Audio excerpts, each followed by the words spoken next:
Checo Perez bad results that began just days after he got his contract extended by Red Bull are slowly starting to annoy Helmut Marko yet again, as in a move we are already used to, he sent a warning to the Mexican, urging him to improve or there would be consequences.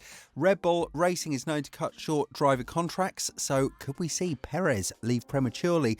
Or is this just putting pressure on him when Max Verstappen is already back to winning races? Helmut Marko is famously hard to satisfy, and a fact Sergio Perez has experienced firsthand during his tenure with the team.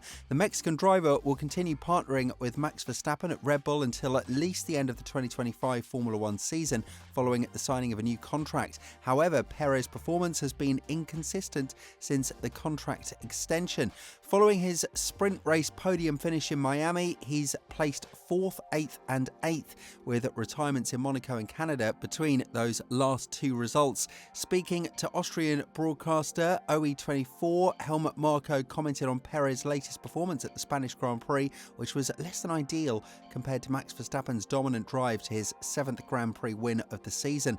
Marko emphasised that Perez cannot afford any weaknesses during a race weekend. This sentiment was echoed by Danica Patrick during her coverage of the race for Sky Sports F1, suggesting that Perez needs to get up to speed earlier to avoid missing out in qualifying. Reflecting on the race for Red Bull, Marko said, Checo Perez started much further back than Max Verstappen, but it's true, now that everything is so close together, you can't afford any weaknesses. While Perez did start further back thanks to a grid penalty, Red Bull do have to take a small amount of the blame for that. It was his mistake in difficult conditions in Canada that caused him to crash and destroy his rear wing. However, instead of stopping on track when his wing could have fallen off at any point, Red Bull instructed him to return to the pit lane, and that forced the stewards to hand him a 3-place penalty. Unfortunately for Perez, that's where he needs to start taking responsibility, and once again his performance over one lap wasn't good enough. Perez became the first Red Bull driver in history to secure a 1-2 finish in the Drivers' Championship, despite the prolonged dominance of Verstappen and previously Sebastian Vettel. However, towards the end of the 2023 campaign, Christian Horner warned Perez that he needed to improve his qualifying performances. At the start of the year, Perez seemed to heed this advice, but as McLaren, Mercedes and Ferrari closed the gap to Red Bull, he began to struggle. In Spain, despite knowing he had a 3-place penalty to overcome, he could only set the 8th fastest time in Q3, and as a result, he was out-qualified by Alpine's Pierre Gasly and only outperformed one other driver from the top 4 teams as Oscar Piastri failed to set a time. Perez was relegated to 11th on the grid, and his 3-stop strategy led to a narrow finish ahead of both Alpine drivers after being stuck behind Nico Hülkenberg's Haas for too long. The Mexican driver is undoubtedly aware of the pressure he faces, and Helmut Marko is known for making tough decisions when necessary. This warning comes at a time when Red Bull is feeling increased pressure from its rivals, as they are inevitably catching up to the point where people are now saying that McLaren actually has the fastest car. This is what Christian Horner insists on, which is that Red Bull must ignore 2023 as it defends its Formula One titles amid renewed pressure from competitors.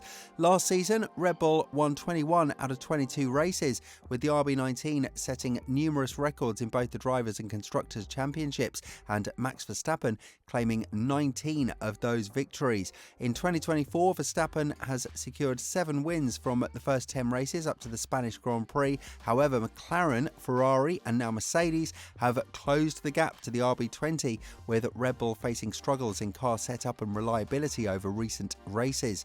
As the team prepares for the ongoing battle, Horner believes that the 2023 season was a unicorn and that Red Bull should leave it behind as normal F1 competition resumes. You should ignore 2023. We had an amazing year. It was a unicorn, but this is normal, Horner told media. There are great teams and great drivers. There is going to be competition, and this is the benefit of stable regulations. It always converges. I remember when I first came into F1, Ron Dennis said to me, if you want close racing, just leave it alone. Everything always converges, and that is what we're seeing at the moment, and we're going to smash it all up for 2026. We're having to fight really hard for wins at the moment and have to be on top of our game as a team, and that is Formula One how it should be. Perez was recently extended until the end of 2026, but I wonder if he will actually serve out this just renewed contract at Red Bull. It's easy to question that now. I'm sure the team is wondering the same, though they might act indifferent publicly because they care about the Constructors' Championship and the money it brings. This could be a downside for Perez, possibly leading to an exit before 2026. I imagine they're already thinking about next year because, after all, contracts in F1 seem more prone to being broken than enforced. Christian Horner has been publicly lenient on Perez, but I believe the internal discussions are different. Behind closed doors, they likely express frustration with his inconsistent performances. They can't admit these things publicly, of course, but they are probably criticising his performances anyway. However, there's a reason Perez is still with Red Bull. Formula One is all about the money, and Perez brings significant sponsorship funds. This financial backing makes a big difference. We know how valuable an extra 10, 20 or 30 million euros can be, and the team, of course, understands this too. They could opt for a driver like Sainz, but that would require paying him a substantial salary, unlike Perez's situation. This financial aspect definitely does play a role in their decision. That's why there really isn't a viable option to replace Perez.